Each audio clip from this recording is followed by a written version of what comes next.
Hello everyone and welcome back to this channel. मैं हूं आस्था दुबे, आप देख रहे हैं ट्रेड व्लॉग। और चलिए बिना किसी देरी से आज की बिजनेस और स्टार्टअप न्यूज शुरू करते हैं।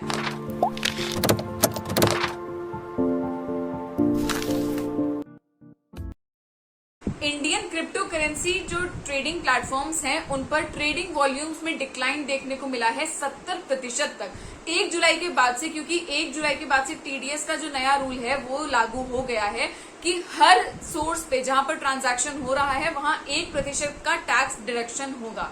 अगर वजीर एक्स की बात करें तो 82% तक गिरावट देखने को मिली है ट्रांजैक्शंस में। आरबीआई ने कोटक महिंद्रा बैंक पर 1.05 सीआर का फाइन लगाया है और इंडस बैंक पर 1 सीआर का।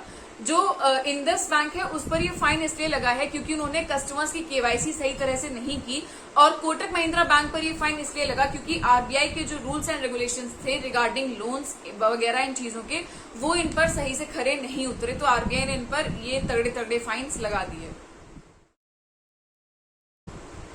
ITC shares hits 52 week high. अगर बात करें 31 दिसंबर की तो इनके शेयर्स क्लोज हुए थे 219 रुपए पर, और इस समय इनके शेयर्स की वैल्यू है 291.80 रुपी। इस साल में इन्होंने कम से कम 32% का हाइक इसमें इनके शेयर्स में देखने को मिला। राकेश झुनझुनवाला की जो अकासा एयरलाइन है, इनकी जो क्रू होगी उसकी यूनिफॉर्म्स सामने आ गई हैं। एक ऑरेंज जैकेट है और ब्लैक पैंट या ब्लैक बॉटम्स और स्नीकर्स। अकासा ने कहा है कि ये इस इंडस्ट्री में ऐसी पहली एयरलाइन है जिन्होंने ऐसी यूनिफॉर्म्स अपने क्रू के लिए सिलेक्ट की। अगर बात करें इसके मटेरियल की तो ये काफी सस्टेनेबल मटेरियल से भी बनाई गई है, जो कि एक बहुत अच्छी बात है। ईरान ने चाइना में क्रूड ऑयल का जो प्राइस है उसमें डिस्काउंट किया है क्योंकि रशिया से जो कंपटीशन है वो बहुत टक्कर का हो गया है। पिछले महीने मई की ये रिपोर्ट आई थी कि चाइना रशिया का बिगेस्ट इंपोर्टर बन गया था क्रूड ऑयल का, यानी कि रशिया ने सबसे ज्यादा सप्लाई किया था क्रूड ऑयल चाइना को, जबकि इससे पहले सऊदी अरेबिया इस पोजीशन पर था और वो रिप्लेस हो गया। इस बात को देखकर, इस बात को मद्देनजर रखकर ईरान ने भी अपने जो प्राइसेस हैं वो चाइना के लिए कट कर दिए हैं। फॉरेन पॉलिसी इन्वेस्टर्स ने जो डोमेस्टिक इक्विटीज हैं उनसे जून के महीने में बहुत ज्यादा फंड्स विड्रॉ किए हैं। इसकी जो लगभग अमाउंट है वो है 50,203 करोड़। ऐसा मार्च 2020 के बाद हुआ है। मार्च 2020 में जब कोविड पैंडेमिक हिट किया था इंडिया में, तब एफपीआईज ने अपने फंड्स विड्रॉ किए थे विच वाज वर्थ सम 61,000 करोड़, और अब इस जून में ऐसा हुआ है। आप हमें कमेंट सेक्शन में जरूर बताइए आपको क्या लगता है कि इस बार इसका रीजन क्या रहा होगा। पिछली बार तो रीजन काफी क्लियर था, कोविड पैंडेमिक। एचडीएफसी बैंक और एचडीएफसी पेरेंट कंपनी के मर्जर की बात हुई थी अप्रैल में।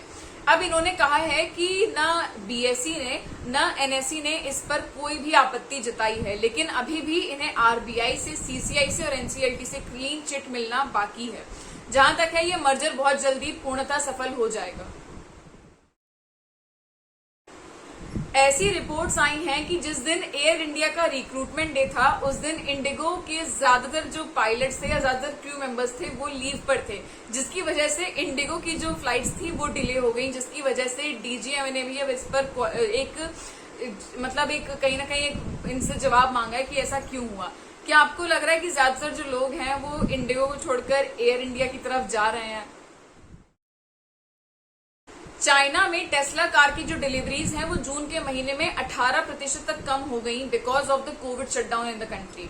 टेस्ला की रिपोर्ट्स के अनुसार जून में उनके कंपनी में सबसे ज्यादा कार्स मैन्युफैक्चर हुई हैं, लेकिन उनकी जो सेलिंग हुई है वो 18% कम हो गई चाइना में। आपको बता दें कि पिछले साल 7 जून 2021 को इनकम टैक्स पोर्टल लॉन्च हुआ था जो इन्फोसिस ने बनाया था। उसके बाद से लगातार इस पोर्टल में कुछ न कुछ दिक्कतें आती जा रही हैं, जिन्हें कई बार एड्रेस किया गया, कई बार इन्फोसिस से जवाब मांगा गया। इन्फोसिस ने कई बार कहा कि वो इस पे काम कर रहे हैं, लेकिन रिसेंटली अब फिर जो इनकम टैक्स पोर्टल है वहां पर जाकर जो यूजर्स हैं वो इनकम टैक्स ई फाइलिंग नहीं कर पा रहे क्योंकि साइट पर दोबारा से कुछ दिक्कतें हैं।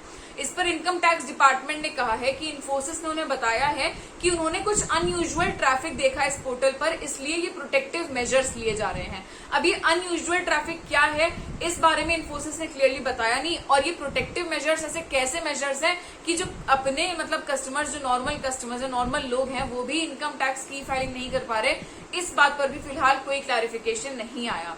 यहाँ तक कि हमारी जो फाइनेंस मिनिस्टर हैं, उन्होंने भी कई बार इन्फोसिस को फटकार लगाई है इस तरह से कामचोरी के लिए, लेकिन ये कामचोरी अभी भी ठीक नहीं हो रही। मई के महीने में इंडिया में ट्विटर ने 46,000 अकाउंट्स को बैन किया है। ट्विटर की रिपोर्ट के अनुसार इन सभी अकाउंट्स ने ट्विटर की गाइडलाइंस को वायलेट किया। इनमें से कुछ 44,000 अकाउंट्स तो इसलिए बैन हुए क्योंकि इन्होंने चाइल्ड पोर्नोग्राफी पोस्ट की या फिर non consensual sex related videos post की, न्यूडिटी पोस्ट की। बाकी जो 2,000 अकाउंट्स थे वो इसलिए हटाए गए, वो इसलिए ट्विटर के प्लेटफॉर्म से हटाए गए क्योंकि उन्होंने टेररिज्म को प्रमोट किया इंडिया में। ट्विटर को 1 महीने के अंदर काफी कंप्लेंट्स भी मिली थी और बाकी इनके एआई ने खुद देखकर हटाए हैं। मुझे उम्मीद है कि हमारे ज्यादातर व्यूअर्स व्हाट्सएप जरूर यूज करते होंगे। व्हाट्सएप की नए अपडेट्स आने वाले हैं, जो 2 अपडेट्स हैं, हमने सोचा आपको इसके बारे में भी अवगत करा दें हम। तो पहला अपडेट ये होगा कि जो डिलीट फॉर एवरीवन का फीचर है उसका टाइम एक्सटेंड हो जाएगा। इस समय उसका टाइम आई गेस 24 घंटे, 12 घंटे या 24 घंटे है, लेकिन अब जो ये नया अपडेट आने वाला है इसमें 2 दिन 12 घंटे ये टाइम एक्सटेंड करने की बात हो रही है।